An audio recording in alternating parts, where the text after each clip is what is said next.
I've never been on it. Well, you are now. There you are now, Roy. Don't want to be on it. Well, there you go. That's how it is, mate. You've got to take what you're given, Roy. All that complaints about not being on anything, he's only going to.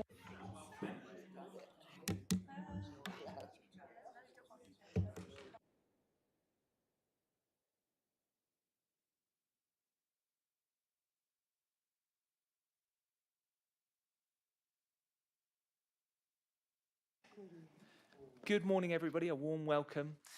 I am going to be your chair today. Sarah Chamberlain can unfortunately not make it today. So I'd like to welcome you to East Devon District Council's Housing Review Board on Thursday, the 22nd of January 2026. Wow, we're here already.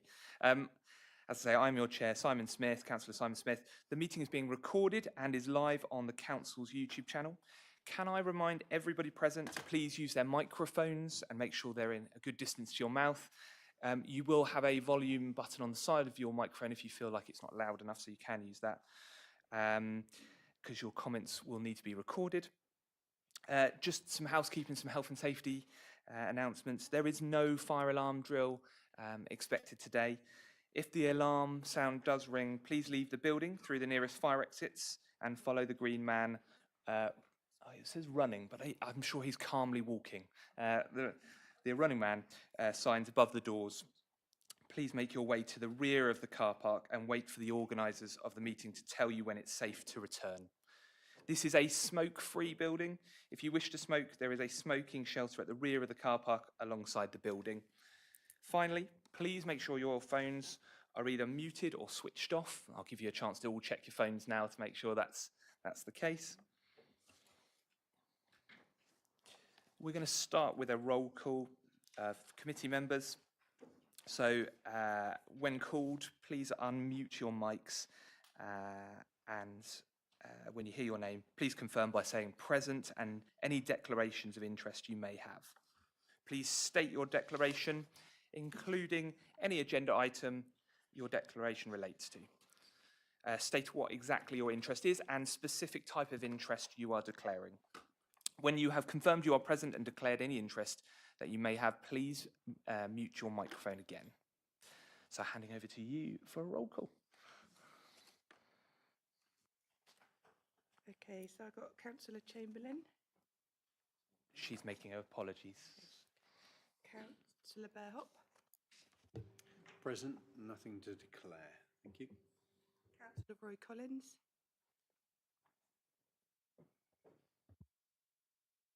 Present. I wish somebody had told me I was on this committee because I only discovered 2 minutes ago I've been put on it. Have I been took off some committees then? That's for you to discuss with your colleague in your party. You can sort that out. In the meantime, welcome, and I'm sure we'll hear a bit more from you later.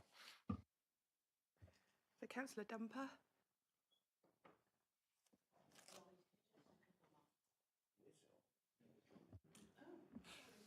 Yes, I think mine was warming up actually. Present, thank you, Alicia, and no declarations. So I've had apologies from Councillor Goodman. Councillor Martin. Present, no declarations, thank you. Councillor Parr. Present, no declarations. Councillor Smith. Present but no declarations. Sarah Clark. Present, no declarations. Rob Robinson. Present, no declarations. Had apologies from Rachel Brown. So Rosie Dale. Present, no declarations. Sid Ford.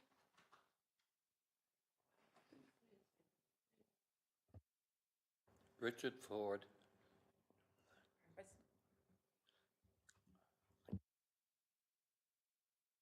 And Wang Tian. Present, no interest declaration. Okay, so are there any other councillors in the meeting who do want to declare an interest? So Susan Westerman. I'm an East Devon district tenant for over 35 years. Thank you, Chair.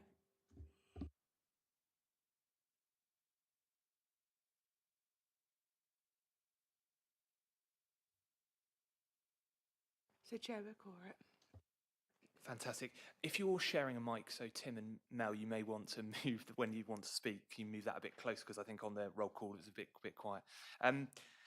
I'd like to propose from the chair, obviously I'm normally vice chair and I've moved into the chair's position, so we need a vice chair. So proposing from the floor, I'd like to invite, with your permission, the rest of the board, invite Chris Burhop to be my vice chair. And so if you're in support of that, please could you raise your hand? Yeah, fantastic. Thank you, Chris. Come on up. We'll give you a few minutes to get sorted.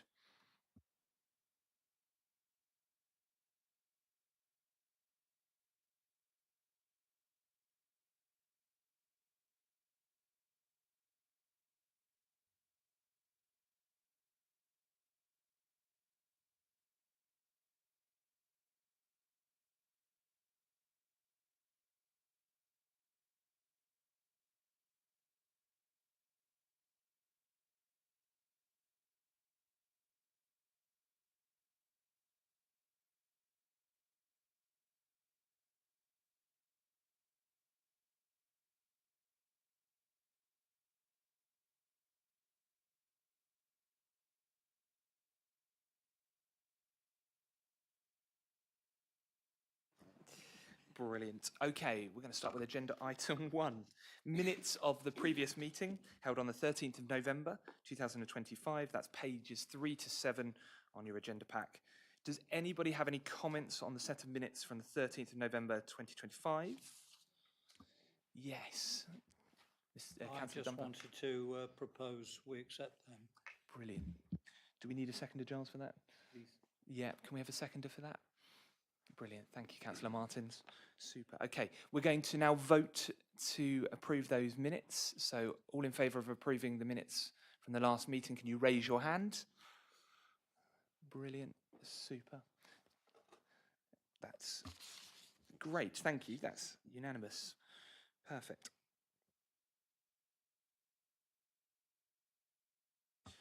So that's the minutes of the meeting held on the 13th of November in 2025. Agreed. Agenda item 2, apologies. So we've heard a few of them, but we'll just go through the list. So we've got Councillor Chamberlain, Councillor Mike Goodman, Tenant Rachel Brown, Councillor Ian Barlow and Councillor Steve Gazzard, who are non-committee members, and our Chief Executive, Tracy Hendren. Brilliant. Thank you. So we've already done agenda item 2 with declarations of interest, which is great. Agenda item 4, no public speaking. This is none there. Agenda item 5, matters of urgencies. There are none, which is great. Agenda item 6, confidential exempt items. There are no confidential exempt items today. So that leads us to move on to agenda item 7, the forward plan, which is pages 8 to 9 in your agenda pack. I'd like to invite Andy King.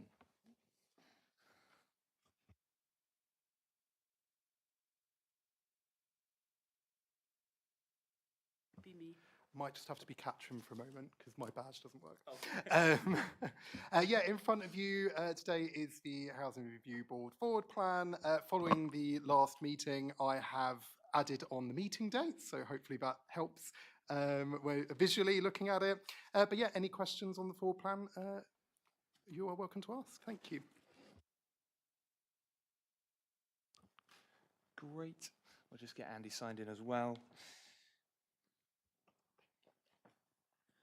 Super. Any recommendations needed, Giles, for that? No, it's just a note. Just a note. Brilliant. Okay, fantastic. Okay, moving on to agenda item 8, the draft housing revenue account, revenue and capital budget report, catchy title, pages 10 to 19. John Symes. If I introduce it, Chair, if that's okay. Yes, that's fine, Simon. Yes. Thank you. So catchy title, as you suggest, Chair. So this report presents the draft revenue and capital budgets for 26-27 that relates to the housing revenue account. They come here for your consideration, and then your recommendations go on to Cabinet, who then make their final recommendations to Council. If you're happy, I'll just run through the report and highlight the key elements. I'll read out some page numbers so hopefully members can follow along with me. So on page 11 of your agenda, the revenue budget starts. So on top of page 12, the key element in terms of the revenue budget is income. So 1.3 outlines the areas of income that comes into the housing revenue account. The big area being from council dwellings, 22.8 million coming from council properties. There's been a rent increase applied of 4.8%, which is in line with government guidelines in terms of the rent increase. So that's on the income side. There are other areas of income that come through garage rents and other charges made, but the big bulk of income obviously coming from dwellings at 22.8 million. So that's your income. Turning to the expenditure side, you've got costs relating to repairs and maintenance. They come to just over 6 million, 6.26 million. That's a slight decrease on the current budget. And there's comments there in the report regarding improvements in contract management. The next big area of expenditure is on supervision and management. Total costs there of 9.2 million for next year budgeted, and that's a slight increase over the current budget. The main driver for that are inflation, pay award included in the budget, but also in terms of getting the structure right, getting the right people in place, which has driven those savings on these repairs and maintenance, but is also part of the plans regarding efficiencies going forward. Then you've got other expenditure items totaling just over £1 million. And then in terms of capital charges, you've got elements relating to depreciation. You have to make depreciation charges on assets. They come to just over 2 million. And then you have to finance housing revenue account debt. So there's a charge there, expenditure hitting the housing revenue account of 3.56 million for 26-27. So there are your various elements. So what you've got is your income from your rents, those expenditure items that I've been through, that leaves you with 1.5 million, of which 250,000 of that is going into your HRA balance. So that's part of the strategy that we said to build up our HRA balance back to the adopted level. And the remaining sum, in the order of 1.3 million, is actually going to pay for capital. So that helps in terms of borrowing for future years. So on page 14 of your agenda, 1.9, there's a table that summarises that for you. Shows your income coming in at 23.8 million, various elements of expenditure at 18.9, your debt financing, and transfer to reserves and contributions to capital coming in at 4.8.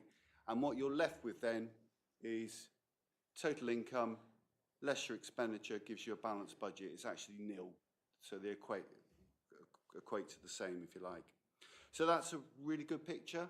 So you're paying into your balances, you're making extra contributions to capital, so you're not incurring additional debt charges going forward. But then the report talks about sort of future pressures. So although job done for 26-27 subject to your approval, there are sort of investment requirements for the stock going forward, and there was an efficiency plan, a sustainability plan that was put together in order to meet our ambitions of the 30-year business plan, the asset strategy, and that required us to make annual savings in order to then free up money from the revenue account in order to fund debt to invest in your stock. So that was a target of 2.5% reduction, expenditure income sort of net. And on page 16, there's a table there that evidence that that was achieved for your 26-27 budget. So that's the revenue side. On page 17 of your agenda, details the proposed capital programme for 26-27. So you've got a list of the various items that are going into your capital programme. They total just over 18 million. And basically, that after you take available resources, different funding streams, we're looking at borrowing 9.5 million in order to fund that total 18 million cost. But those funding implications on that borrowing has been taken into account into next year's budget and future budgets. So hopefully that's talked you through the budget for next year, but happy to take any questions. Thank you, Chair. Okay, thank you, Simon. Starting outside committee, any questions? No, great. Coming inside committee? Yes, Councillor Martins. Thank you. Yeah, firstly, I just want to register my thanks to Simon. I'm not a numbers person, and he made himself available to go through this with me yesterday. He gave me half an hour of his time, and I'm really thankful for that. That's great. And I think it's really great that the books are not only balancing for 26, 27, but we're slightly ahead of ourselves. I did have questions about debt and how we are going to finance debt moving forward. And we got into a conversation about the build and buy, which makes an awful lot of business sense. I suppose my main concern was, you know, is this sustainable? Is this debt sustainable? How are we going to manage it? And, you know, at what point will we see the debt start to reduce? Or when will we settle that debt? Will we ever settle it? And Simon did explain that we need to take a 30-year look at that, and that will be in the 30-year business plan. And my question is, when are we going to see that? And are we going to do a session on it, please? Yeah, Katrine. So the 30-year business plan will be coming to the next HRB. If you'd like, we can run a kind of workshop session prior to the actual cabinet. That's something we've already talked about as a team, and we wanted to suggest, just because it allows us to ask all of those questions, thrash it all out, and just have more time to afford to just taking it at a pace. I need things in layman's terms as well. So I know that would absolutely work for me. So yeah, so if there is something that you guys want, we can do that. Not only with that, but obviously it comes hand in hand with the asset management strategy. So we've been working with ARC consultancy around the asset management strategy, and one of the things I have asked Liam, who's managing that process for us, is whether or not we could have a session with ARC around that as well, so that they can come in and you hear from them as well as from us, so that you've got that as a kind of a two-pronged attack, really. But I think personally that would be a really good opportunity for us to all, you know, get under the skin of it a little bit before the formal meeting. So if you were all, I can see lots of nods and smiley faces, so I'm going to say that looks like that's a yes. So we'll get that ahead. As I said, it is in the forward plan for the formal meeting in I think it's July, isn't it? Because we've brought this forward. We've kind of a little bit out of sync. But we'll bring something a little bit sooner than that, hopefully, as a workshop then. Yeah. Thank you, that's very welcome. Good, brilliant. Chris Bell, Councillor Chris Bell. Thanks, Chair. Just looking back at the forward plan, I can't see that it's in the forward plan that's on the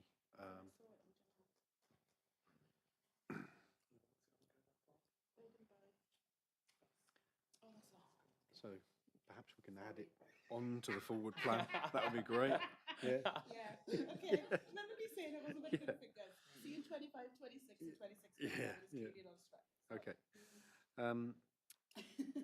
Just on the numbers themselves, so that there's an important chart towards the end of this report, I think, which Simon may have not done sufficient credit to, but on page 16, top of page 16, there's a chart there that shows the net income budgeted versus the total HRA costs, leaving a net position of £4.9 million, and that's before capital financing, so that's before the depreciation, before interest, I guess. After that, I think I was right, Simon, you said there'd be 1.5 million left after that position, which is a significant improvement on where we have been, and that is serving to bolster our reserves and reduce our future borrowing requirement. So that, you know, that's a key number for me. And it all comes from the control of those costs. The top line, the income line, tends to be fairly set in stone. We've got an incredibly good record, as we'll see later on in the performance statistics on income receipts and recovery. The bad debt is extremely low. The arrears are extremely low, with thanks to all concerned. So that is a fairly fixed number. The control of cost is absolutely paramount, and as we know from this committee, in the past we've not been particularly well. We've had a period where we weren't in great control of it. Now it appears we're in great control of it.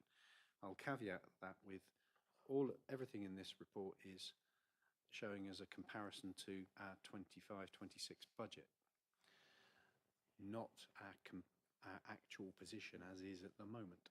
So I know we haven't got the numbers specifically in front of us now, but I would like some assurance from the finance team, if we can, that we are on track at least for the 25-26 budget. So this, you know, this is a relevant comparator, if you like. Thank you. Simon, are you happy to come back on that? Yes, so our internal monitoring is showing us on track in terms of against the HRA budget. The one area where actually you could say it's positive but slight negative in terms of capital, we've got underspend in our capital programme at the moment, which from a finance hat on is quite good because that helps us in terms of the debt costs. But I suppose in terms of delivery, it's just something that we need to just keep on top of. But in terms of the overall picture of the HRA, yeah, we're on track with the budget in the current year. Super, thank you, Simon. Councillor Martin. Thank you. I've got a question about page 7.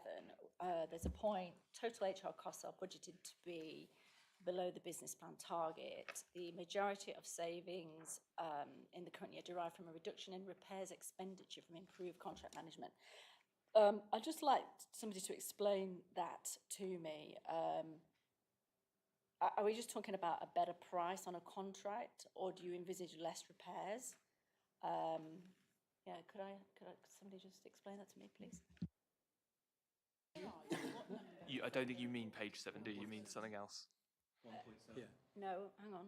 yeah, I'm on a different. we've got different numbers, page numbers. I'm old- looking the old at a classic. different version. For some reason, I can't log on. Okay. So it's 1.11 under the HRA strategic plan, Okay. and then it's basically Page 11, I think, on the others. Oh, is it page 14? so it's a different page on yours, It's yeah. 111 section, isn't it? And it's just before 1.12. 2 paragraphs up, 4 lines up. Yes, Simon, yes, sorry. So it's a comment relating. Oh, sorry, is someone else's mic? Okay, sorry. It's a comment relating to how we've managed to reduce expenditure in that area year on year in terms of the budget. It is around having the right people in post and being able to manage the contract with Ian Williams in terms of making sure that we go out to tender in the right places, that we control the various orders that go out. We've just got a lot tighter in terms of our overall contract management. Also with that, it's about what efficiencies we can do going forward. And as you invest in your stock, then the emphasis definitely changes from planned maintenance, which you can get better prices on, than where reactive maintenance that can often cause you, as we've seen in previous years, cause a spike in our expenditure levels. So it's just, I think, just another measure that things are more under control now in terms of our expenditure.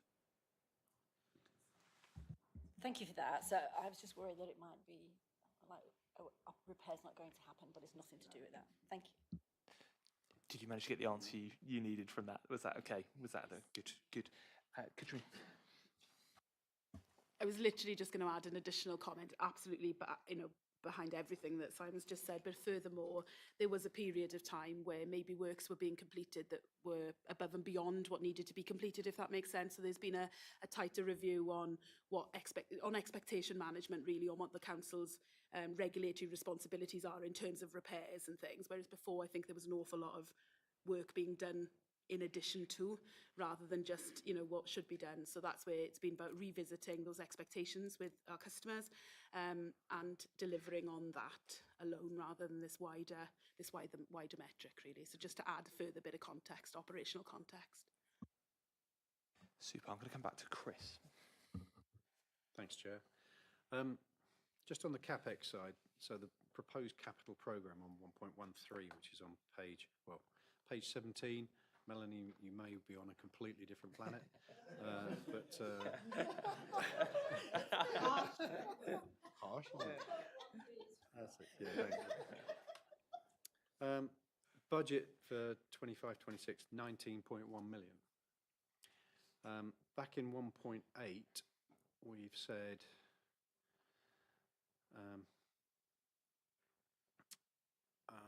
at the top of 1.8, so the capital programme expects slippage of approximately 5.2 million, with results in an anticipated borrowing requirement of 9.3 million for 25-26.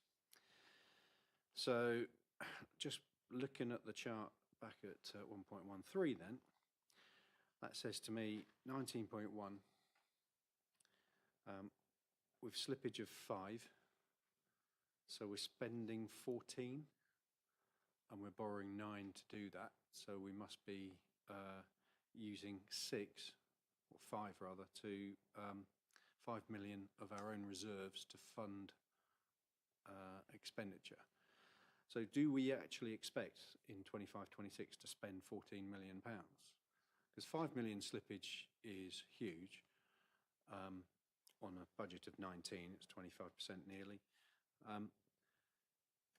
My recollection over the previous few years is we've really struggled in our capital programme to spend anywhere near what we've been budgeting.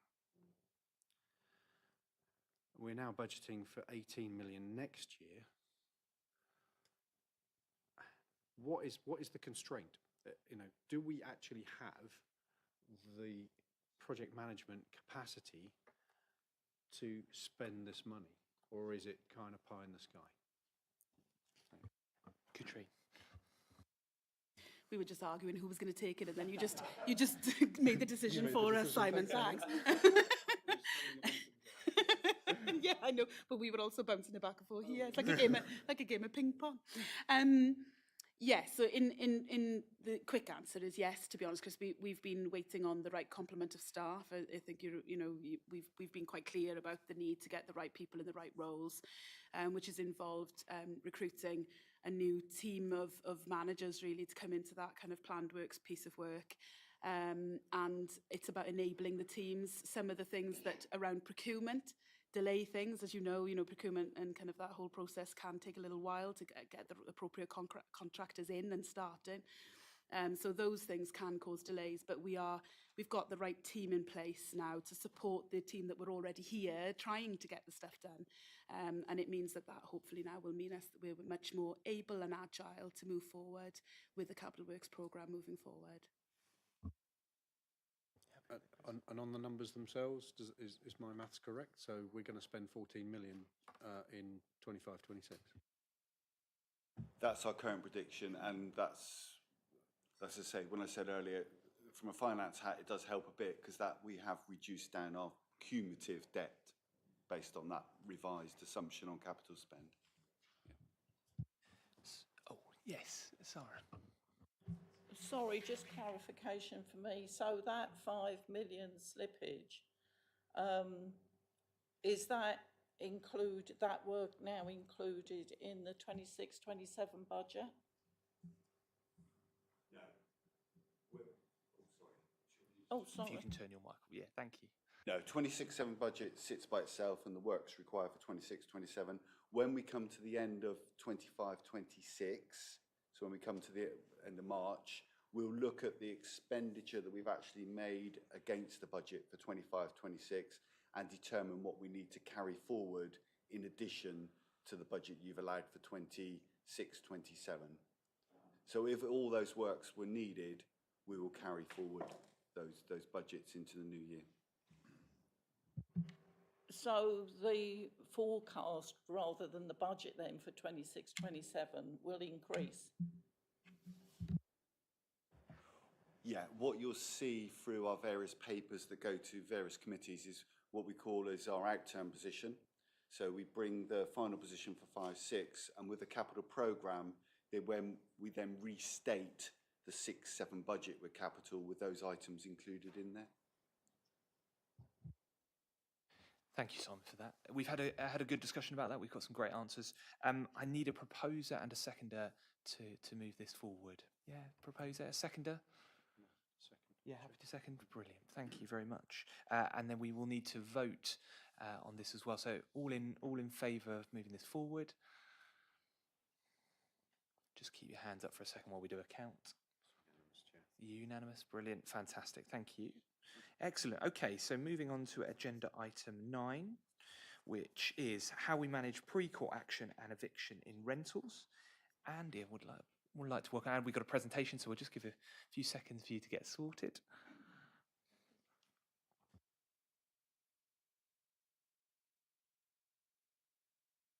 While that's, oh, sorry, yes, Councillor Dumper. Can I ask, Chair, Melanie and I have had an issue about getting into the extranet. Okay, yes. So we are, I don't know whether anybody else around this table has. We're Yes, forbidden. we can see. Oh dear. You've So been blacklisted. We're relying on the public agenda at Yes. the moment Sure. for what Yes. we're doing. Okay. So- Super. I have a printed out agenda here, but I also am working on the public agenda as well. So we'll make sure that you make sure that everything's there, that you should see, that nothing's changed. But if there's any discrepancies, let us know, and we'll make sure you're aware of that too. Yeah. Thank you for flagging that up, Councillor Dumper. Yes. Chair, do we know what the cause of the concern is? Yeah. It's just the extranet. Yeah, we've got the public agenda, Catherine, but not the, She's going to email it to us. oh, I see, yeah. Yeah. It's just easier to follow. Yeah. Yeah. Thank you. Okay. Handing over to Andy. Thank you.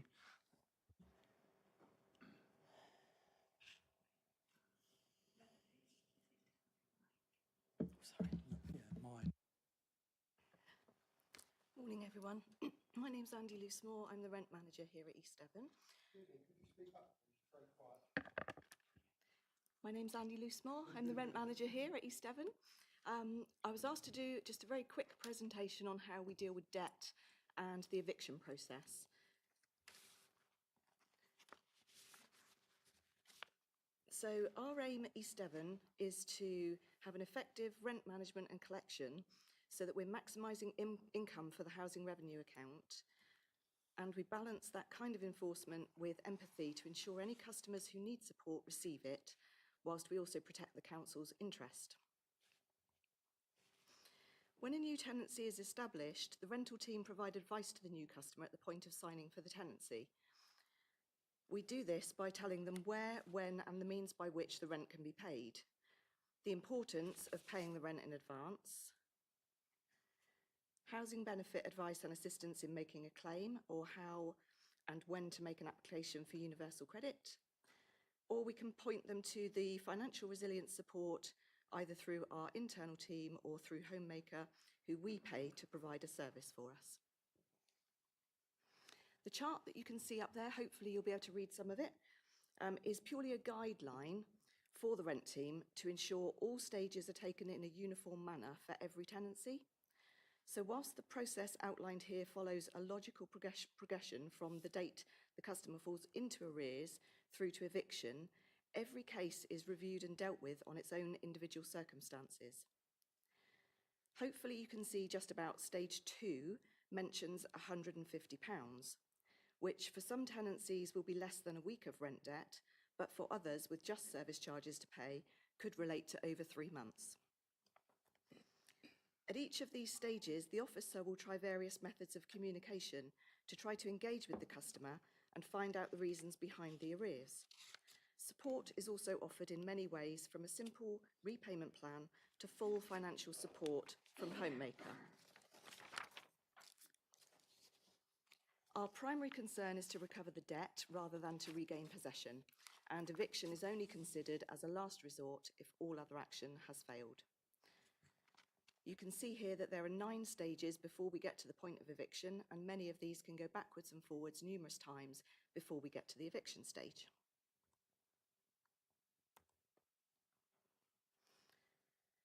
Prior to serving a notice seeking possession, we have to ensure we're adhering to the pre-action protocol for possession claims by social landlords, as shown in the income management policy.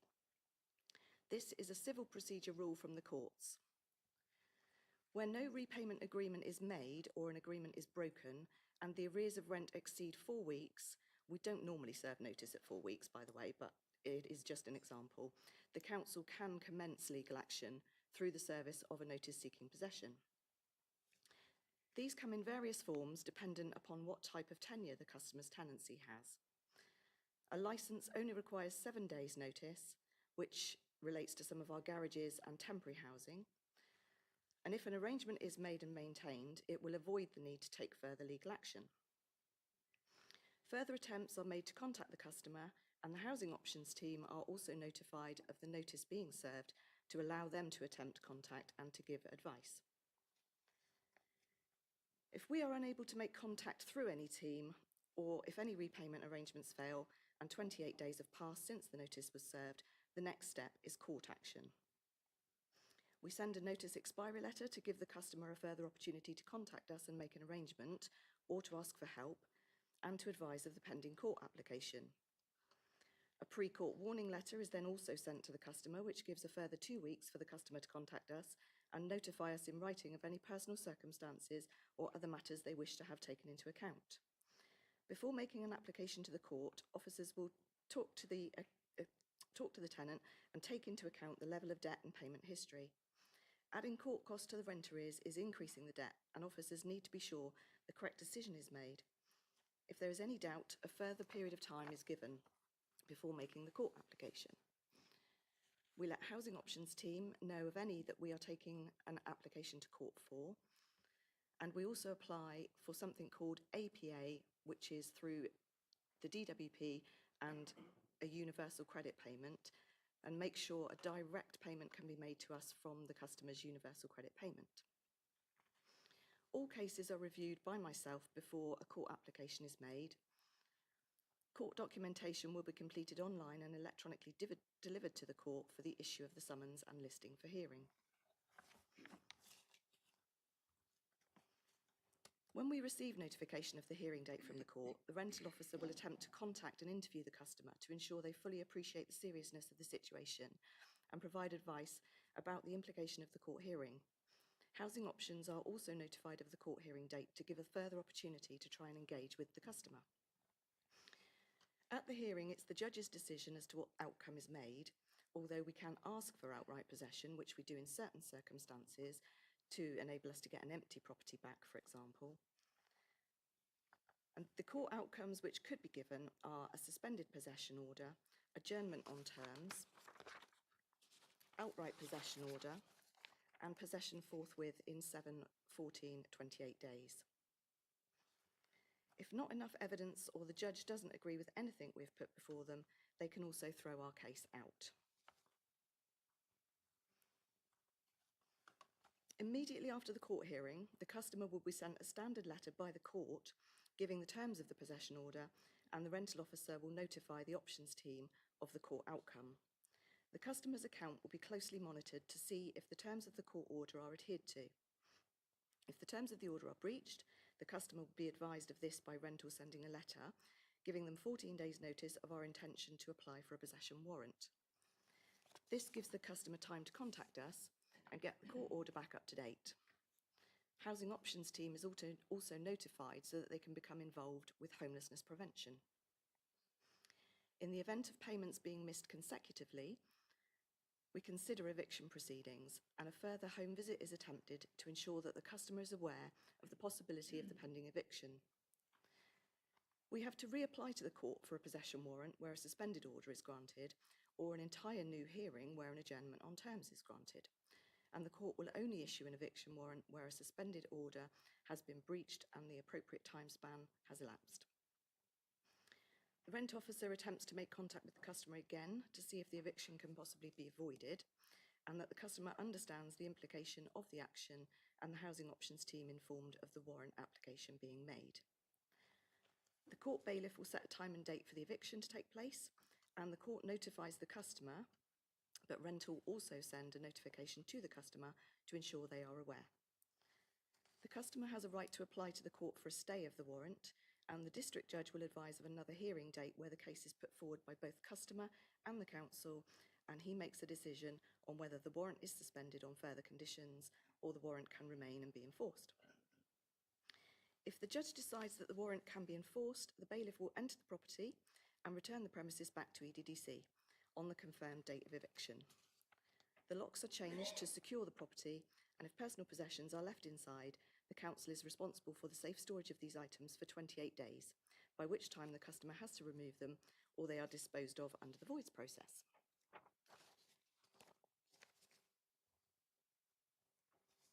So just to give you a little bit of information about how we help the customers. This customer in particular had been in arrears since August 2024. We sent 13 letters, had 15 phone calls, text messages, and referred to the housing options team on 3 separate occasions. They were also offered homemaker support twice during this time. 3 home visits were attempted prior to court. Repairs found by the officer were also reported to the repairs team. A payment arrangement was set up. The customer failed to pay the arrangement and we had to apply to the court for a suspended possession order. That was received at court February 25. The suspended possession order was filed in March and April 25. The customer called homemaker to say he wanted to cancel his appointment. He was more positive about his finances, and no engagement from the customer was had with the options team. He had failed to turn up for his housing assessment meeting in early December, so the warrant was applied for in December. Eviction was arranged with constant interaction between options and rental, and the customer finally contacted options, had a full housing assessment on the 24th of December, with possible option that his family member would clear the arrears for him. On the 5th of January, the family member called rental because he had only just advised them of the severity of the situation. An offer from rental to re-refer the tenant to homemaker was made. The family member called us on the 8th of January to pay the costs in full. Lots of info was given by rental about debt advice, and the family member agreed to support the customer. Rental called and emailed the bailiffs to cancel the eviction, which was set at that time for the 13th of January. During that timeline, August 24 to January 26, statements are actually sent to customers every 3 months. So the balance of the account would have been shown in all of those letters sent to the customer. His debt has been cleared, the eviction has been presented, repairs have been reported, family member is now aware of the financial issues and is supporting him. Also some information about homemaker. They've helped us with backdated benefit, council tax, debt relief orders, discretionary housing payments, PIP applications and debt write-offs. We've gained £15,050 through working with our own in-house financial resilience team, along with helping customers with food voucher applications, eco referrals where we've managed to get smart meters, radiators, reflectors, under-counter fridges, smart meters, electric vouchers and a new cooker.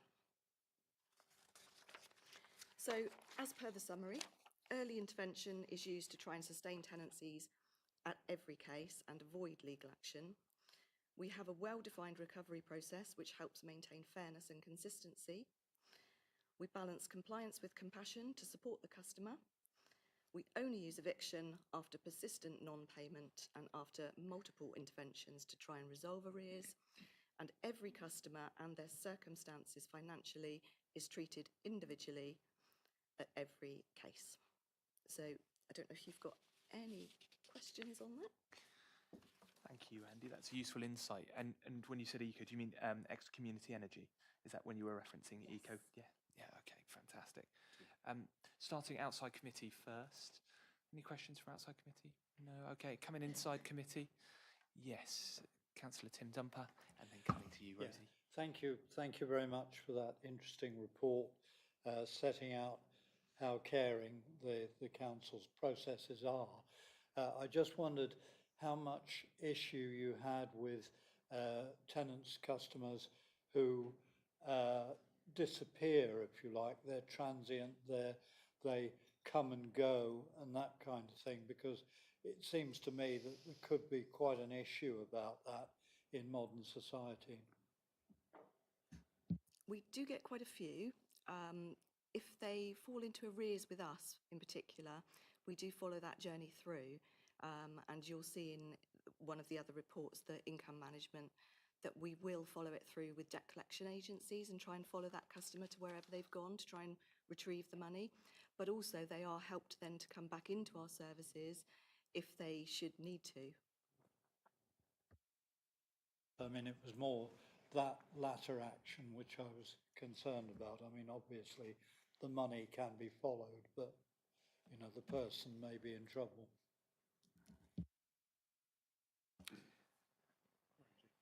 Rosie next, thank you. And then I'll come to you, I'm Melanie. just wondering, how many actual evictions do we have every year? Very few. This last year we've actually had 0 for rent purposes. We've just had a couple that have taken place within the last few months. And that has been mostly because we've had customers who are persistent non-payers. We've had ASB issues with them, antisocial behaviour. And also we've had a couple of customers where they've left properties empty. So the only recourse when we can't find them is to go through the courts to get the property back again. Coming to you, Mel, next. Thank you. I'm actually looking at 2 different agendas now, so I'm a little bit confused. So, On your basis, I like it. Yeah. so I'm possession policy on the old one, point 14.3. I do have a question about the policy. We're Tenants not that- quite there yet, Mel. Not quite there on that. There you go, that's the confusion. Can you tell me when we are? Sure. Agenda item 10. Yeah, we're not far away. We're not far away. Any more questions on this agenda item? Roy Collins. Thank you, Chair. I was wondering, the case you were talking about, if you had evicted a family, wouldn't the council have to rehouse them or put them in bed and breakfast, which is going to cost even more money? I'm going to go to Andrew Mitchell for this one.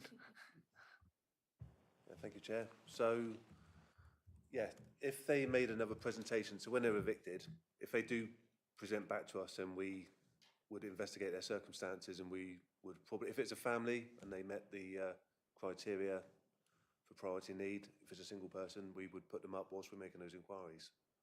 And then we would look into why, you know, why they ran up a debt, what efforts they made to pay. We'd look at all avenues, but I think what was really important is we have a really robust system in the first place. So we have a lot of protocols in place, so everyone is given every single opportunity, and we all aim to have as many or as few evictions as possible. Like I say, that's a really impressive number. Very, very few people do get evicted, and we have that protocol in place. It's also an action within our homelessness strategy to have that protocol in place and keep evictions at a real minimum. Super, thank you. Thanks for your question, Roy. Can I come back? If it's relevant to what you just heard, yes. In 1990, I wasn't a councillor then, but I'd helped a family. They'd been to Hebertree Magistrates Courts and they had an eviction order. And nobody would help them. They were desperate and they came to me and I intervened and got the right officer. And the family, they had a son and other children, and the son had got a job and he was working, and he wasn't paying any money to his mother and father for keep for living in the house, and they were paying for his food and everything. So all his wages were going in his pocket. And I pointed this out to the housing officer at the time, and he went round, and the son paid the rent, and the wife has died since, but the children have gone, but the husband is still there in that house to the present day. I think what I can say, we're just cutting you off there. I know that what we've heard today is that actually our teams work really hard to quite a holistic approach, and our resilience team, especially at East Devon, are very good at looking at context, and we'll look at some of those things to see what's underpinning the problem. So I'm having worked very closely with the resilience team in my other role, I can tell you that there's a lot of due diligence done to make sure. But yes, obviously sometimes things slip through the net, but there are several layers of protection there to stop that. So is there any other questions inside committee? No, in that case, this is just a note, there's nothing else, and we'll move on to agenda item 10, which is income. Recommendation to Cabinet. Oh, recommendation to Cabinet. I don't have that on there, actually. Not for agenda item 9. So we're now moving on to agenda item 10, income management policy. Again, we're staying with Andy. So thank you. Again, it's a good time to say thank you for the effort you put into to put your reports together. It's very much appreciated. So over to you, Andy. This is just to note and agree if you would recommend to Cabinet that they approve the proposed income management policy. It was updated after consultation with tenants, and just really there's no legislative changes, but it was just an update on the language and making it clearer to read. Super. Just start with outside committee first, Mel, and then I'll come in. Any comments on that? No, okay, then coming inside, Mel. Okay, so it's page 38. I'm with it. So tenants are jointly and severally responsible for paying rent and arrears, even if the jointly and severally responsible. So my question for that was, if one person who is claiming income support or universal credit disappears, leaving a more vulnerable person liable for all the rent and arrears, how is that dealt with? Because that seems very unfair. Joint and several liability is actually a legal term, so it does mean that we can collect the whole of the sum from the person who's left. What we try and do is try and contact both of those previous tenants and make sure that they're both making payments towards that debt. But if we cannot find one because they've literally gone and disappeared, we will concentrate on the one that's left. If it was a vulnerable person, we would do all we could to help them with that, help them through financial resilience, get them help, as much as we could get, but it would fall down to that party of the tenancy. Yes, you may, yes. Yeah. If that joint person who has been left with this debt has no income, what do you do then? They should be able to apply for some housing benefits or through universal credit, so there should be some method of income. Okay, any other questions Chris? Yeah. Just on 4.3 on this, it says there's a number of methods by which tenants, licensees can make payments. The most obvious one to try and minimise debt is direct debit, I guess. Do we know what the proportion of our customers who pay by direct debit is? And do we see a disproportionate amount of arrears being got into by people who aren't on direct debit? Okay, Andy, for this one, if that's okay. The percentage of people that are paying with us by direct debit are 46%. And we don't really, I don't think, see anything disproportionate in the amount of arrears, because even people paying by direct debit can be in arrears. They could be setting up an extra payment by direct debit to clear some of those arrears, so yeah. useful information. Thank you. Anybody else inside the board? No, that's great. Okay, so Giles, are you okay to confirm our recommendation? Yes, so the recommendation on this item 11, is that, sorry, 10, is the Housing Review Board to recommend to Cabinet that they approve the proposed update to the income management policy. Super, so I need a proposer and a seconder for this. Yes, Tim Dumper as a proposer and seconder. Prepared to propose. Yes, thank you. Chair. Brilliant. And Melanie Martin to second. Brilliant. In that case, we need to vote. So all in favour? That looks unanimous, so thank you. Super, we're moving on to agenda item 11. Just to give you a heads up, I think after agenda item 11 we will have a short break. So just to prepare you for that, I just thought we'd get Andy's third presentation out of the way rather than split it up. So yes, over to you, Andy. This is agenda item 11, possession of council homes and garage policy, pages 46 to 67 in some of your agendas.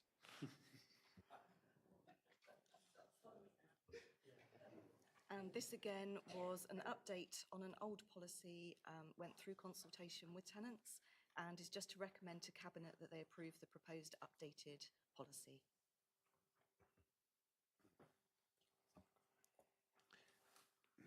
Yes, so Giles, we need to come to you again. Oh, we're going to hear from people, see if anybody wants to ask any questions about this. So starting outside committee.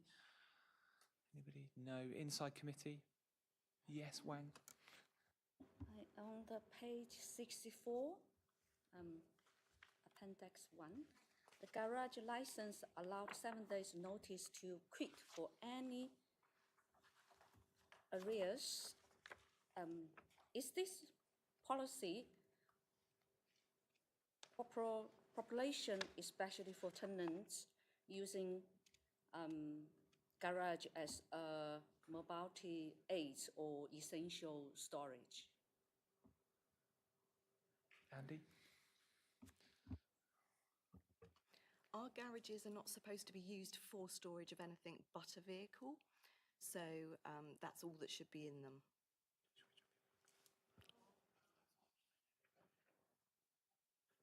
Does that answer your question? Do you want to come back? Yeah, can I ask again? Mobility treat as a vehicle? Okay. Thank you for the answer then. I thought, yeah, mobility aids, it's vehicle. Okay, thank you. Super. Any more questions in the committee? Yes, Roy? And 2 years ago, a report was asked. Councillors asked for a report on garages, what to be done about them because they're too small for modern day cars. Was that report ever finished and done? Because I can't remember it coming back to the council. Thank you. We're coming leftwards for this one. Yeah, fair question. So there's a number of streams of work going into that. One is our asset management strategy, which is including garages and looking at where they're viable, where there are other options, where we can bring them back into use, where we can invest. So that will all be coming forward.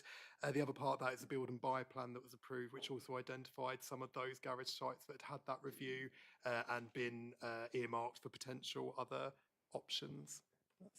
Thank you. Super. If there's no more questions inside, we will come to Giles. Okay, so the recommendation is that the Housing Review Board recommended to Cabinet that they approve the proposed updated possession of council homes and garages policy. Super. So I will need a proposer and seconder for that. So proposer, a seconder. Okay. Sorry. Yeah, I'll go with Tim Dumper as seconder, and we will need to vote. All in favour? Unanimous. Super. Fantastic. As I said, we're going to take a very, very short break. We've been going for an hour, so if we can meet at 11:10, we will recommence with agenda item 12.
enjoyed it like you.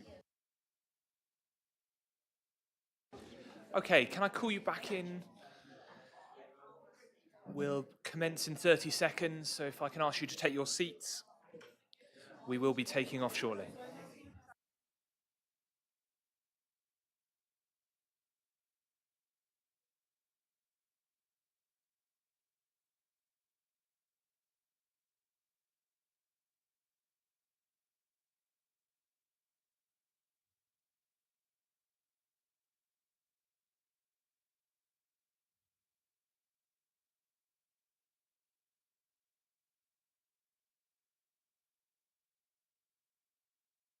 Okay, we're going to continue on agenda item 12.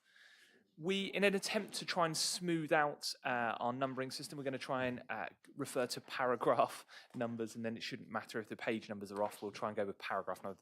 Thank you, Councillor Part. That's a good idea. So agenda item 12, mutual exchange policy, which it says, I won't say the page number because we talked about paragraph numbers. So I'm handing to Andrew Mitchell. Thank you, Chair. So this is the Mutual Exchange Policy Review.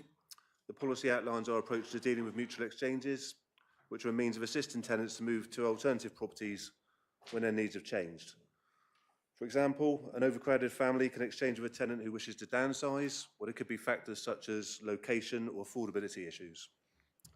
So in general, mutual exchanges provide another option for tenants needing to move, in addition to bidding through Devon Home Choice each week for available properties. It just provides more scope for people to successfully move on. In reviewing this property, we consulted with tenants through the resident and leaseholder panel, and there have been minimal changes. All of them have been recorded on the policy document. So, any questions, anybody? Okay, starting outside of Cabinet. Can I ask, while we've got an opportunity, a little bit of pause, anybody new entering the meeting, is there anything to declare? Any declarations? No, all good. No, I thought that would be the case. So nothing from outside committee. Inside committee, any questions? Rob Robinson? Love it. I'm proud of you. I'm proud of you. Yeah, all on my own. I'm just checking something. So if someone was living in a house flat and they had one extra bedroom that was needed, and the extra bedroom tax would need to be paid, but would then people be forced or asked to leave that accommodation? Andrew, do you want to come back at that? Sorry, So if someone's in an accommodation, let's say for instance someone was in a 2-bedroom flat and there was only a single person occupancy, because we know there's a need out there, would that person be encouraged to leave that property when it's sort of promised as a sort of a home for life type thing? Would they be asked to move on and found like a smaller place? If they wanted to, and if it suited them, they can look to do an exchange, yeah. Or they can apply through the register to downsize. So, yeah. They wouldn't be forced to move out. They couldn't be forced to move out. Forced to move out, no. Sorry, we were just discussing whether there is the downsizing payment incentive still there is. Well, you may have just mentioned that while we were just trying to work that out.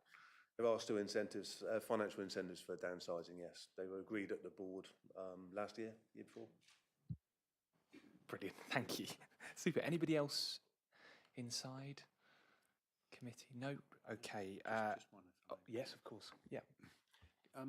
Roughly how many mutual exchanges do we deal with each year? And, what's the opinion of the tenant representatives as to the relative success of them? How are they viewed, if I may? Yeah, it would be interesting to hear from tenants here if you've ever done an exchange and what yeah, Rosie? I didn't myself, but my neighbour did, and she had a lot of problems getting it all finalised. Not so much this side, but the other side up in Worcestershire. And I it took see. a long, Okay, long time. cross council exchange. Yes. Okay. Yes, I can imagine that might have extra layers of difficulty on top of that as well. Yes. Do you still need answers from elsewhere? Just on the quantity, roughly. Yeah, so over the last 23-24, we had 31. In 2024-25, 56, and this year we've had 40 so far. So I think it adds up to 127 for the last 3 years. Okay. Just creates another alternative, doesn't it? And often sometimes a quicker route to change, which is needed. Okay, Giles, I'm going to come to you if that's okay. If you could read our. My computer goes off. Oh, it's the classic. So, yeah, the recommendation then is that the Housing Review Board recommends the updated mutual exchange policy to Cabinet for approval. Super. Okay, I will need a proposer and a seconder. Thank you. Sorry, yeah, and seconder. Brilliant. Thank you. Thank you very much. Okay, and now we will need to vote. So votes in favour. So votes in favour. Okay. Vote against. Anybody abstaining? Okay, just one abstention. Super. Thank you for your votes. All got Giles happy with that? Yeah. Super. Okay, moving on to agenda item 13. So we're looking Q3 performance reports, tenancy services, and I welcome Darren Hicks, tenancy service manager, to present his report. Morning, everyone. Good boy error. My apologies. Hope you're all well. Rob, I followed you. That was a problem there, I think.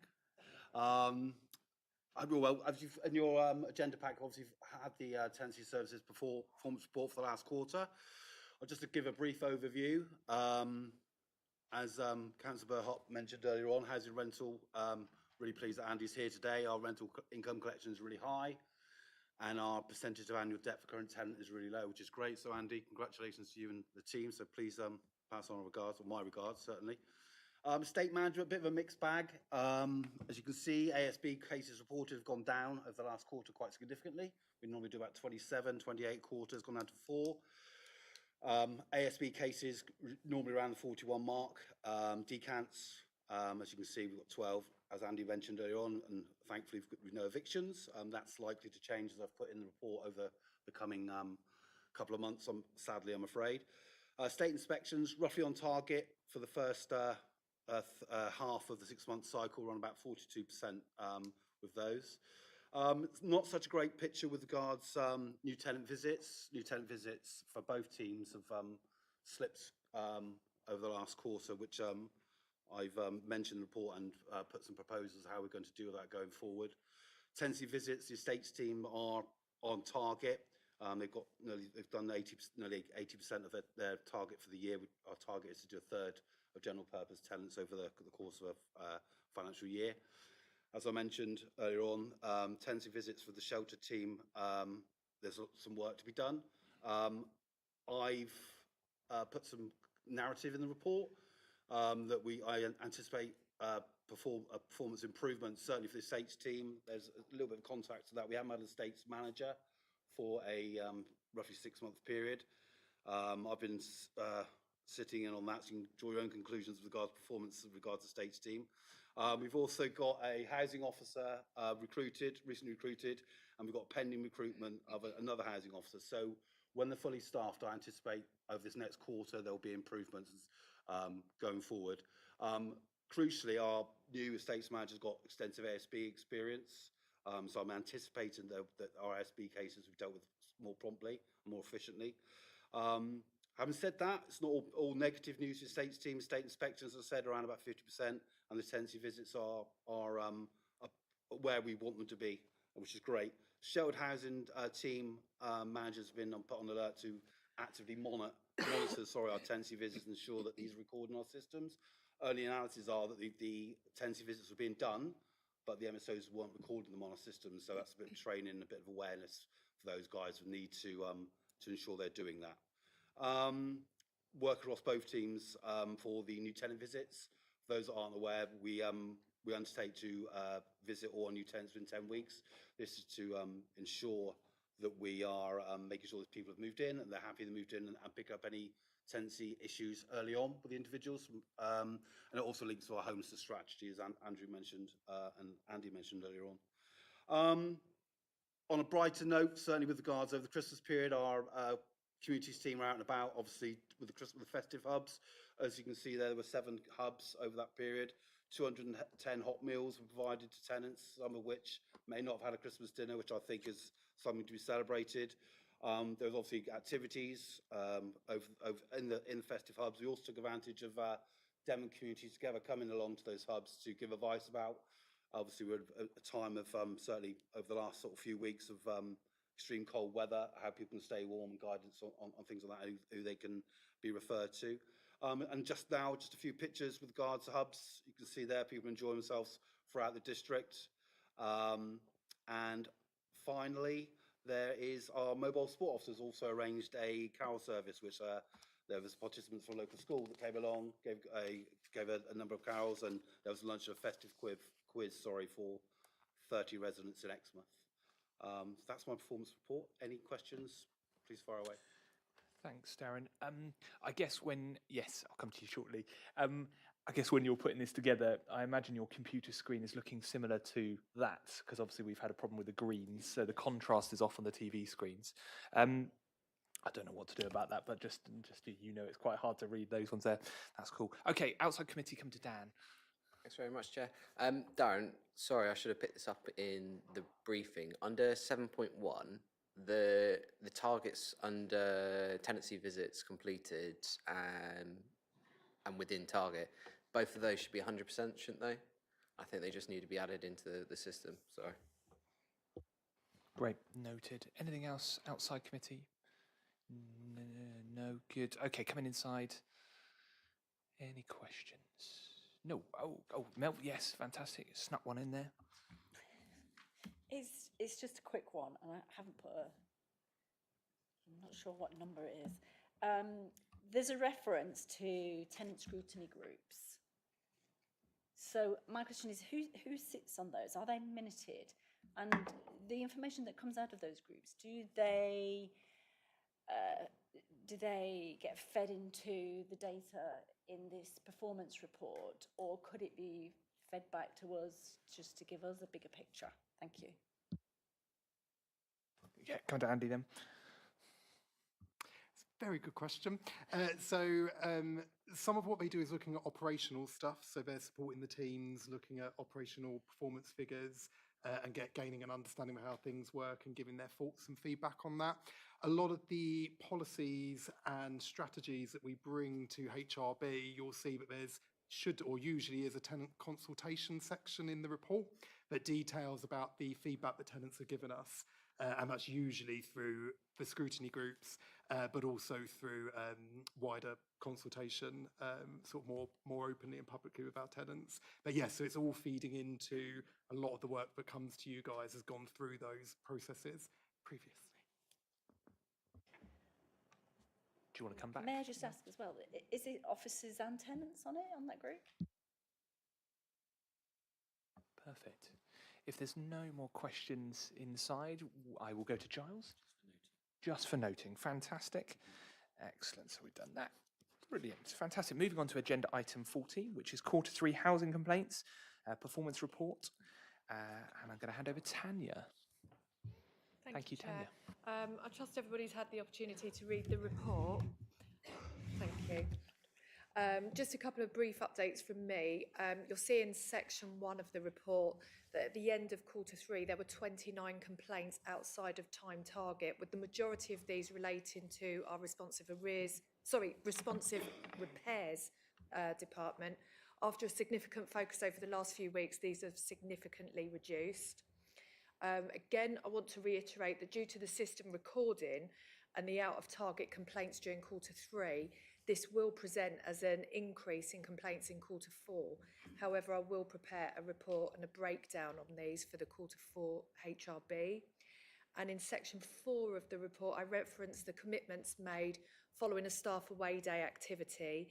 And since the report was written, the Housing Complaints Panel meeting is now booked for the 4th of February.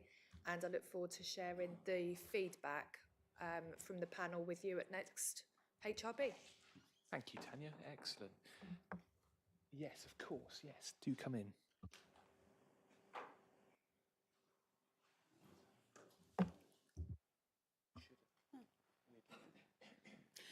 I just wanted to say just a massive thank you really publicly to the team and specifically Tanya and her team.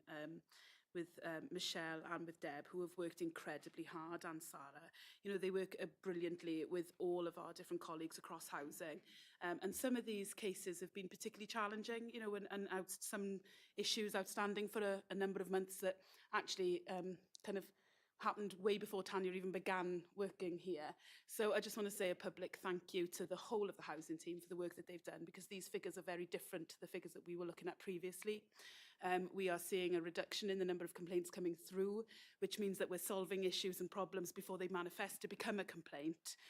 So again, that goes mainly, you know, kind of across the whole of the housing team, but an awful lot of work as well happening with the guys who manage the repairs calls, who intervene at an early time, you know, to try and resolve problems for people. So this is a whole collective of a lot of people working very hard to reduce complaints, to deal with complaints smoothly, and also to try and repair relationships where we know we've damaged those relationships. And we are committed to continue to develop all of this. And I think that, you know, sometimes that narrative gets lost in a report, doesn't it? The report kind of just shows statistics and things like that. But I just want to say a public thank you, really, to everybody for their hard work. Yes, thank you for being so proactive. It's great. It's perfect. So coming outside committee. Yes, thank you. Aurora. Right, thank you very much, Chair. Thank you for that. I'd like to carry on about the repairs, and I'm talking as a councillor. I get a lot of complaints from my tenants. They're having trouble just ringing up to say about a repair. They've changed it. It used to be quite simple. You'd ring up, you'd put your what you wanted repair, and somebody would get back to you. Now they're saying, if you'd like to go online and put your repair on there, well, a lot of my tenants haven't got computers, they can't go online. Also, when they do get a repair answered, they get told that somebody will call on them between 8 and 4:30. I appreciate that. You have a window and you can't tell how long a job's going to be. But lately, there have been complaints that the repairs are not turning up and they're not letting the tenants know that they're not coming. I don't think that's very good. I think... Aurora, just we're hearing you and there's Can I- scribbling notes. Is because there a it says question? complaint, so I'm just bringing it into Sure. that. Is it not the right place?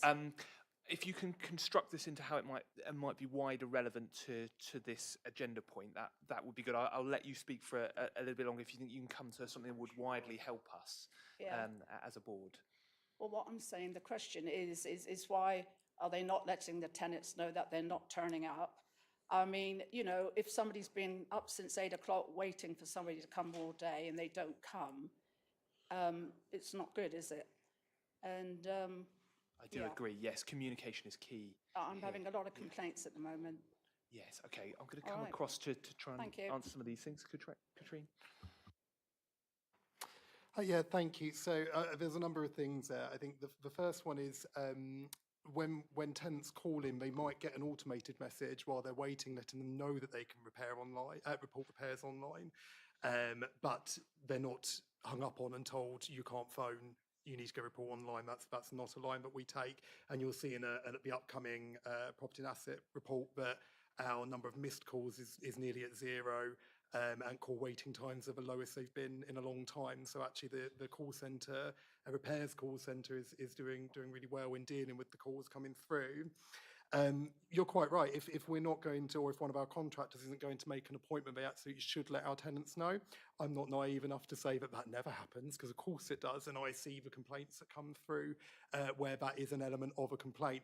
But we do also have a lot of jobs booked, altered, changed, where that is done successfully and in the right way. But of course, the ones that slip through quite rightly result in an unhappy tenant. I'd be unhappy. So, and it's about us picking that up, taking the learning from it and working with our contractors on those individual cases when we're made aware of them, so that we can try and change processes and reduce those numbers from happening. Aurora, does that answer some of what you were asking about? Yeah, thank you. Super. Anything outside of committee before I come inside? Okay, inside committee, any questions? No? Just one from Chris, yeah.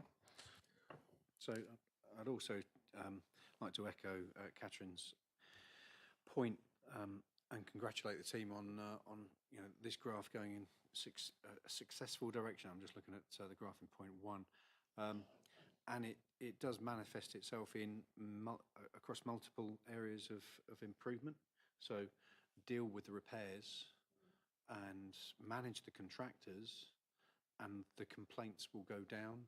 Deal with the complaints in a thorough and professional way, and actually they will be dealt with in time, within our timeframes, etc. So all of these things are evidenced from the data as going in all the right directions. So again, congratulations to the team. Thank you. Super, excellent. Okay, Giles.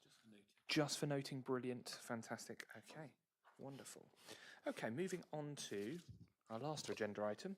Agenda item 15, Q3 performance report, property and assets. Andy is shuffling along. I'll give him a few seconds.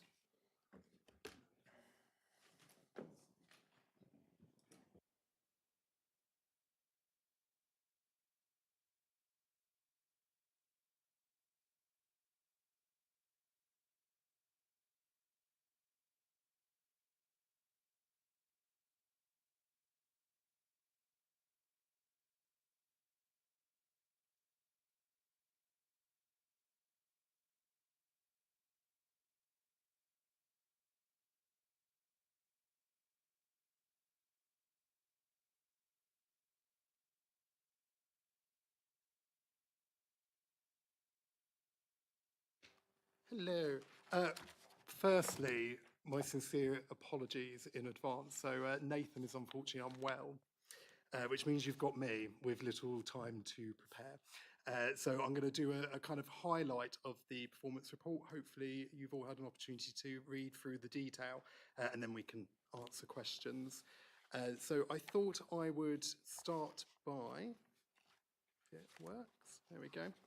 Just highlighting some of the performance headlines from the Property and Assets Performance Report.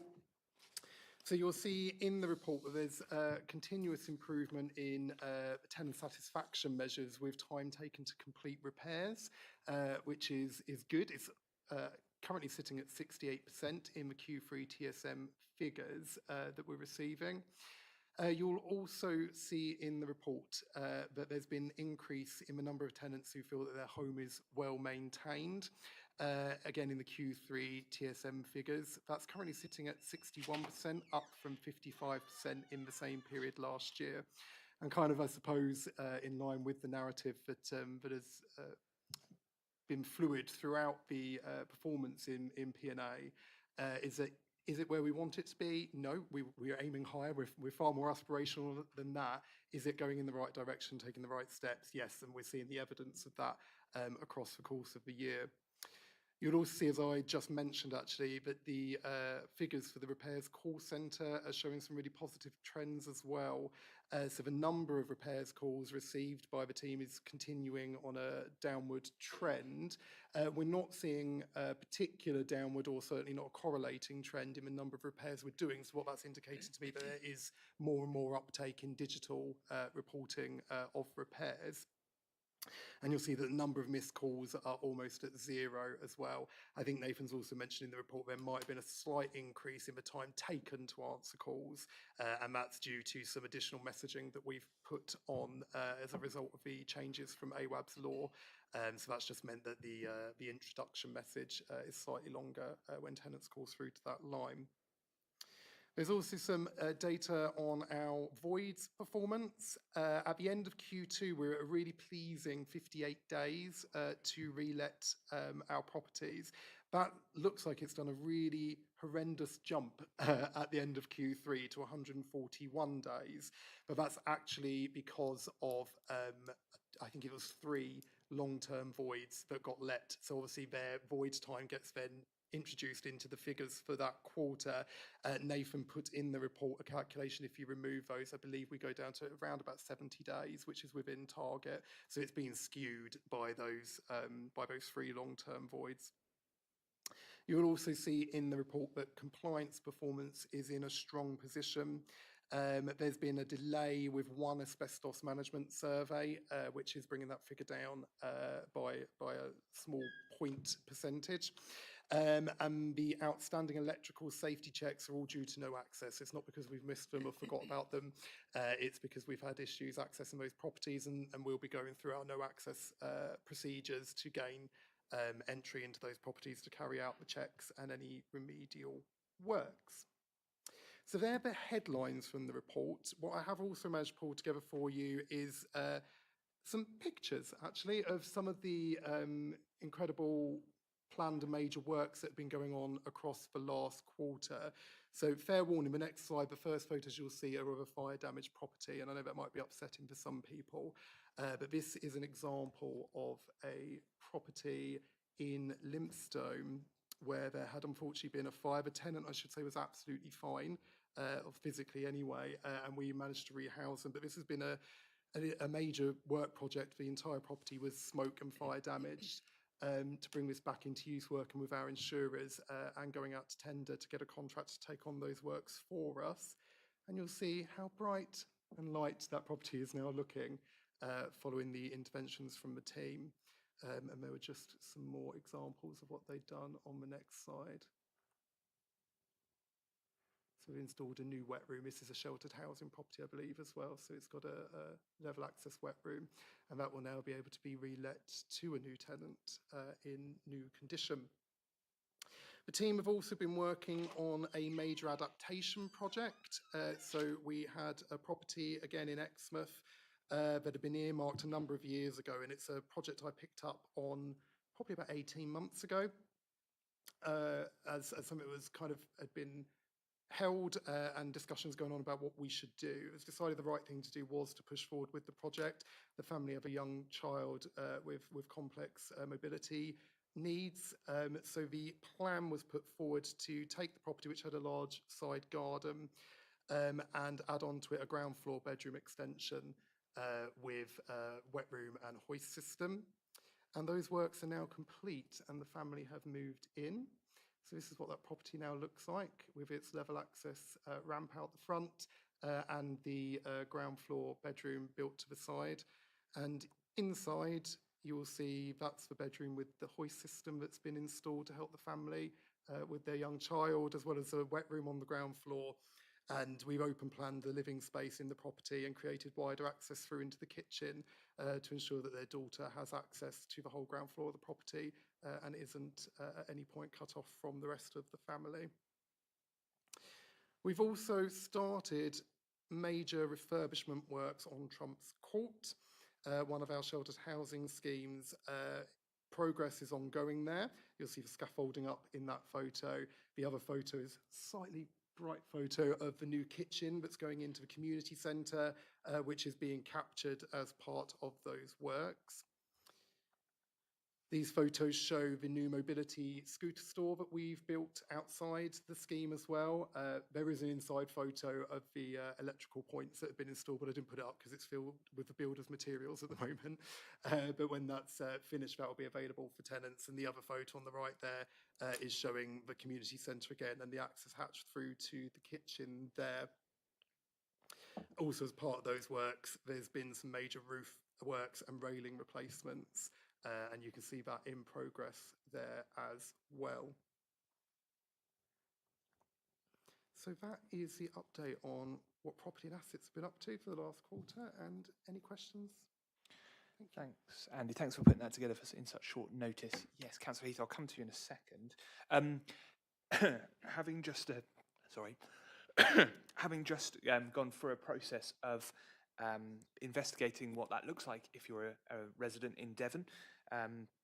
Andy, I was just going through the process of where to go first for an adaptation. So if anybody, a tenant or otherwise, needs support with house adaptation, am I right in thinking they may go and they have to phone DCC Care Direct line first, and they'll triage the need, and if it's over a certain threshold, then that comes back to us as the responsible party to put things in place. Is that correct? Have I understood that correctly? Yes, that is correct. And as someone who doesn't do that operationally or involved very often in that, I careful at committing myself, but yeah, I'm pretty certain that's the process.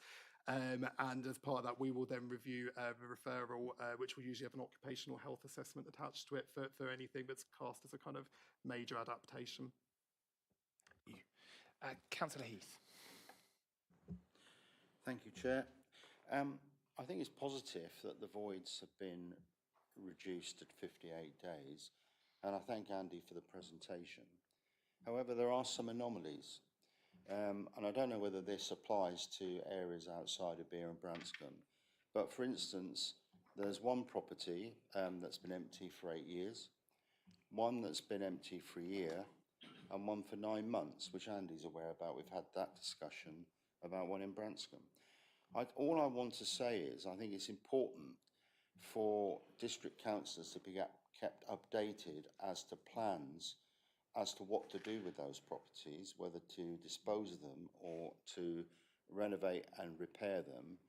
And I also think that either there has to be an obligation on the district councillor to notify the parish and town councils, or for the parish and town councils to be notified along with me. I don't mind taking on that role, but I need to know through communication why those properties are taking so long. I shouldn't need to have to ask for this. This should be coming through, in my view.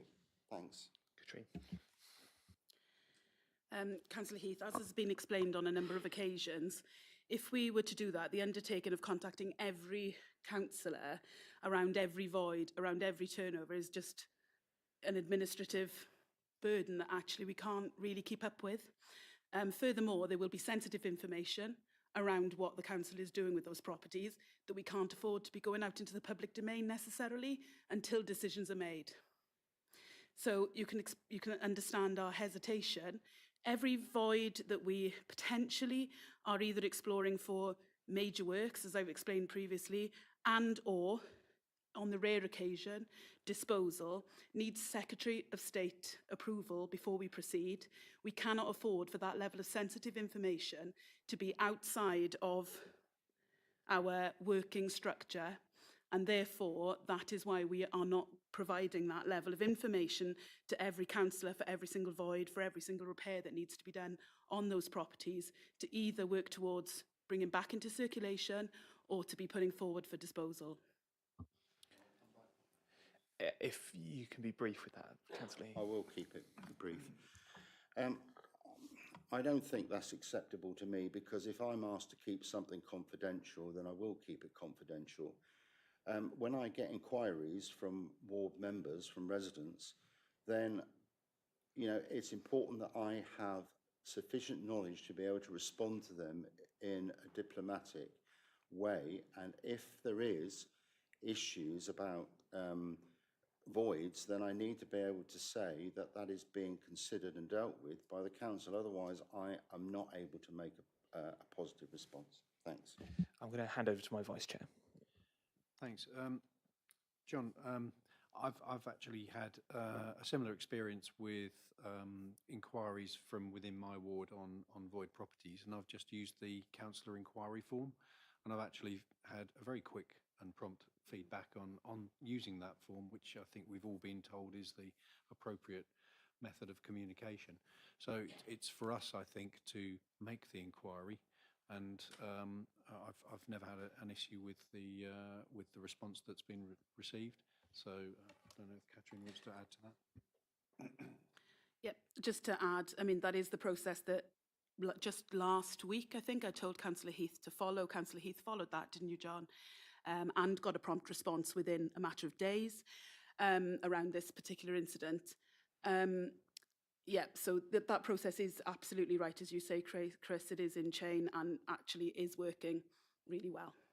Super, good to hear. Any more questions outside committee? No, coming inside. Shall I start with Rob and then I'll come to you, Mel? Oh, so close. No. Damn it. Thank you. I appreciate that. Just really, for me, it's as someone who's a council tenant, and I have had 2 floods a mould repair and something else. Actually, some really great work was done, but I didn't really feel like I got an opportunity to feed back. I feel like their job was done and went. I don't really feel like there was an opportunity there to get feedback from me, because they did some great, they were polite, they did the repair, and that's it. I'm happy, but it would have been an opportunity for me to feed back, which I don't feel I got. Katrine. We'll feed that back, because actually there is an expectation that our contractors do seek feedback whilst on premises. Sometimes that can be awkward, and I don't think that the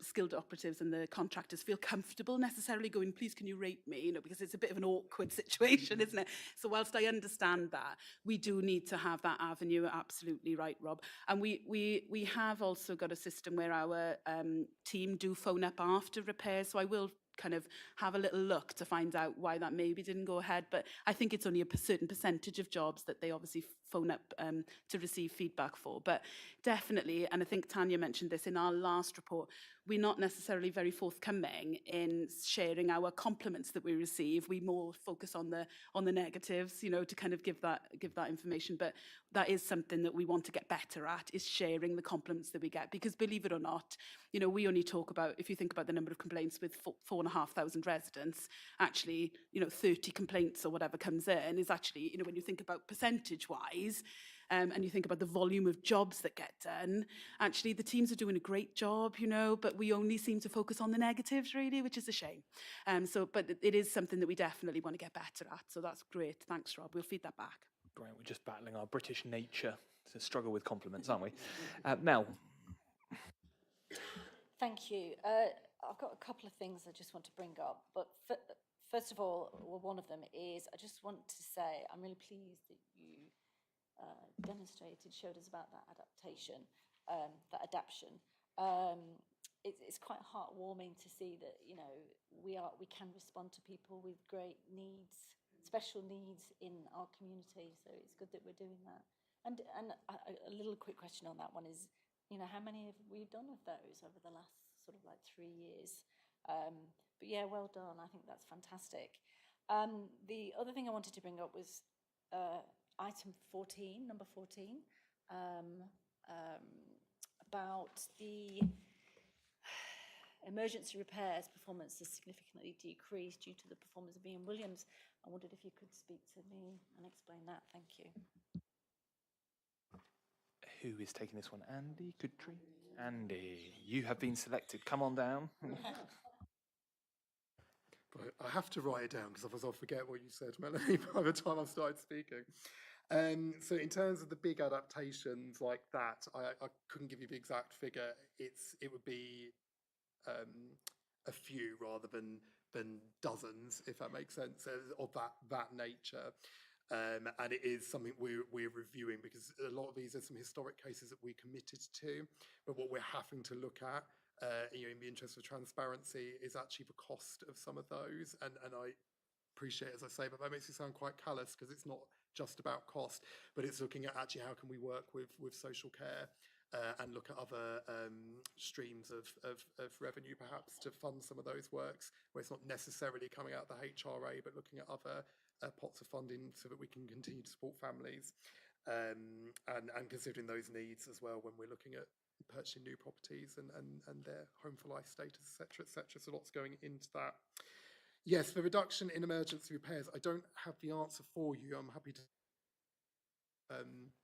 in-depth update once Nathan's back. I don't know the why, but I do know that it has been picked up through the contract review meetings with Ian Williams, and actually we've got our quarterly core group meeting on Tuesday that I will be attending, where we talk about this sort of performance and ask them to kind of explain what's going on, why has that happened. You know, but anecdotally in repair services, I've often seen that dip in performance over the winter period because of staff sickness and things like that affect their ability to respond to some repairs. But that's not me giving an excuse. It's just I know that is some of what causes trends. But we will absolutely be raising that and holding them to account against the contract and their performance indicators. Thank you, Andy. That's brilliant. And I'm going to come across to Chris. Thanks, Chair. Just on the voids then, I noticed the spike, and it's being explained that there are 3 significant voids that sort of got completed, and therefore they skew the calculations. One was nearly 2 years in void. Well, that's a staggering amount of time for a void, given that most people can, well, most builders can build a house in a year. So I'm just wondering, actually, as an extension of that, and if I look at the chart that's on section 20, it currently shows that we've got roughly 100 voids. Just wondering how many of those, and I wouldn't expect you necessarily to have these figures at your fingertip, but maybe this could be circulated. How many of those are void for greater than 100 days? Because they would, they're the ones that are going to skew, and they're the ones that are probably going to concern neighbours and neighbourhoods, wards, etc. So if we could get some feedback on that, it might be 50% of them, or it might only be 10% of them, or whatever. But if we could get some feel for that, that would be great. Yes. Okay, Andy. Yeah, no, really pertinent question. I think so. The figure that I've got, our voids manager is counting anything that really is over 2 months old as a long-term void and treating it as such. So at the moment, we've got 34 properties that are above that. I don't have the breakdown of how many were just above that and how many are longer, but I can get that information. But what I do know is that within that, we've got some properties that are earmarked for a specific round of funding for works to be done. There are some that are insurance claims, so 3 of them are awaiting insurance claims. And we've got 16 of them are what we call high value voids, which means that we'll be doing the work to ascertain whether or not they are viable to do the repairs or what we do next. But also because of where we were at financially last year, we've drip fed those high value voids through as well, where it is the right thing to repair them. We've not done them all at once at the risk of spending our entire void budget just on those properties. So that's why we're seeing it come through sort of in stages as we kind of go, yeah, it's safe to spend some of that money. Because what I'd hate to do is then have our usual voids come along and go, we spent our void budget and we can't do our easy win voids, if that makes sense. Is that all right, Chris? Yeah. Brian, sorry, we're inside committee now, so I shouldn't be taking your question. Is it specifically about what you've just heard in that last comment? Okay, I'll make an exception. If you can be concise for me. My concern is that some of these voids have got serious problems with them structurally, and I'm wondering if this could be the fact that they're not maintained on a regular basis. For example, if you've got a house with a crack in it, if you look at it and fill it in and sort the problem out there and then, but if it's left, probably due to lack of maintenance, that the water's going to get in, it's going to increase the damage, the frost is going to come along, and the whole wall will need replacing. This is what I'm thinking anyway. Thank you. Thanks for your input. I'm going to hand over to Katrine.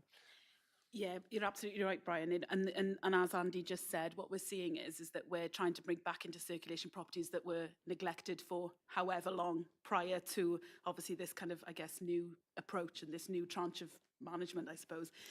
So we are absolutely looking at that. And as he said, there will be properties where, as you say, the significant work, so some, for example, that maybe need underpinning and all of those things, we're looking at that net book value to understand, is the investment in that property actually going to see the return once we put somebody back into it, for example? So therefore, is that best use of council funds to go into that piece of work, or is it best that we maybe look to dispose? And that's the review that the surveyors are undergoing at the moment with those properties. But you're absolutely right, the longer you leave a repair or an issue, the more problems kind of manifest, don't they? So that's why the team are taking all of those things into account in the scheduling of works. Thank you. No worries, no worries. Coming over to my vice chair. Thanks. If I can just extend that as well, because I work in percentages and statistics, 34 properties on long-term void represents 0.8% of our entire stock. So it's hardly as if we've got an endemic problem with not maintaining our properties. We may have, problems with specific individual properties, but I don't think it's indicative of a tendency or trend of us not maintaining properties at this stage. And my understanding in being here for the time I have, that the team have worked incredibly hard to try and get that to a standard, because that, my understanding is it hadn't been kind of as closely viewed, and now that there is a better scrutiny on those sort of things, those questions now being asked, Brian, as you said, are now prompting everybody to kind of look at that. So brilliant. Okay, if there's no further questions, Giles, it's just a note. Is that brilliant? We got the pattern of this now. Fantastic. Just right in time to say that brings our meeting to a close, and I'd like to thank everybody for attending today. So thank you very much. If you